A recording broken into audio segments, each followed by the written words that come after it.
I'm joined by the team of Future Crunch, Gus and Tane. Thanks for joining us. Thanks for having us. Yeah, thanks. Nice to be here.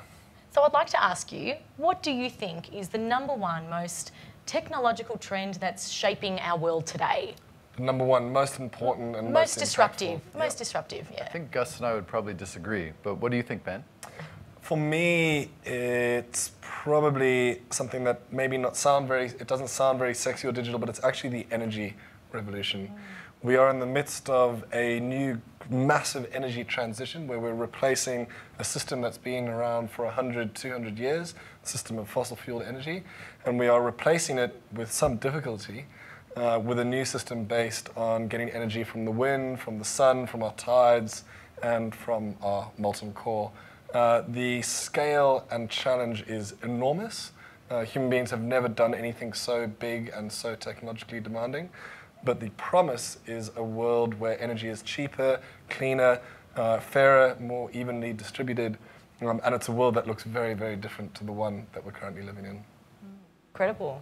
What do you think, Tane? I'd probably say artificial intelligence, especially in medicine, my field. The ability to teach our machines to read, to see, to digest data, and give us incredible insight in ways we never thought possible. So, we can diagnose disease much earlier, understand complex human ailments. And I think it's great in cancer research as well. Like, we're actually reading the code of life and using machine learning and AI, figuring out those changes that are causing it. And we can create better therapies and catch it earlier. So code and AI has given us an incredible new weapon in the fight against this devastating disease.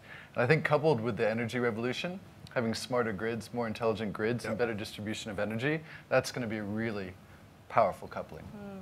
And so you're all about, really, a better world. Can you tell us about the most inspiring story about technology and science that's creating a better world for humankind? Well, I think I'm happy to have a go. What's interesting about technology, you've heard this 1,000 times, but technology itself isn't what changes. It's what the humans behind it and what they do with the technology that actually creates disruptive change.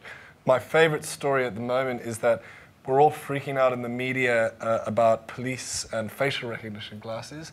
A lot of people haven't heard what the police in Delhi, India did. They recently got their hands on facial recognition goggles powered by artificial intelligence. And the first thing they did, the first idea they had, was to upload a database of all of the city's missing children.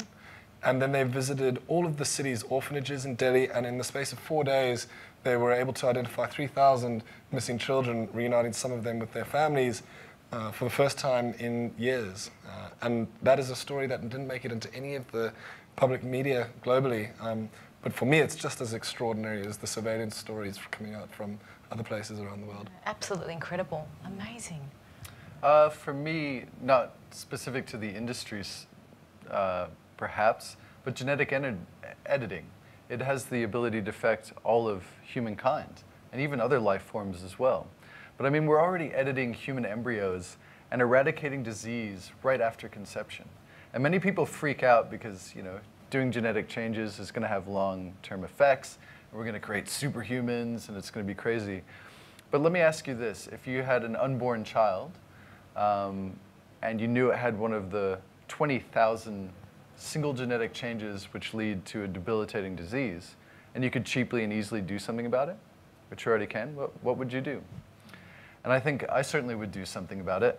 And I don't think genetic editing is going to change what it means to be human. It's going to be more like a vaccine, a way to eradicate disease and improve the quality and longevity of life. And so that will have a massive effect on humanity, I think. Great stories. So let's talk briefly about the future of work. What do you think we have in store for us at ANZ or across the financial services industry? The financial services industry is obviously having a bit of a rough patch at the moment. Yeah. But also an incredible opportunity. An opportunity to really stop and have a long, hard look at what the financial services industry does, what an institution, organization like ANZ can do to serve the wider population.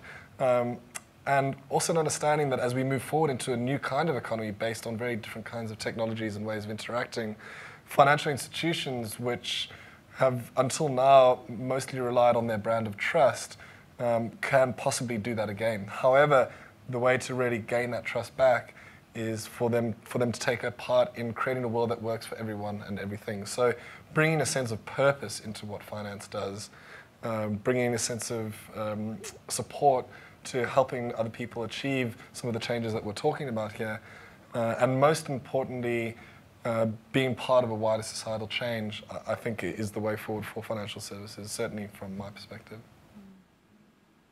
Yeah, I think what's in store for the future of work in the financial industry is collaboration, really, and being kinder and more open to working together. Things are changing so fast, rapid technological change. You can't stay in your silos anymore. It creates a need for cross-disciplinary teams and also huge amounts of diversity. We talked about artificial intelligence, but if you have a bunch of old white men writing AI algorithms, it's going to give you biased results. And I think the diversity in skill set and in our beliefs and our genders and our races is really important as we move forward. And because I really believe that the human skills are going to be so important as many of our tasks are automated. And I really think collaboration trumps genius. I love that. Collaboration trumps genius. A kinder, more collaborative world. That's wonderful. Yeah, no one's going to disagree with that, but the actual mechanisms of getting to that place are tricky and challenging.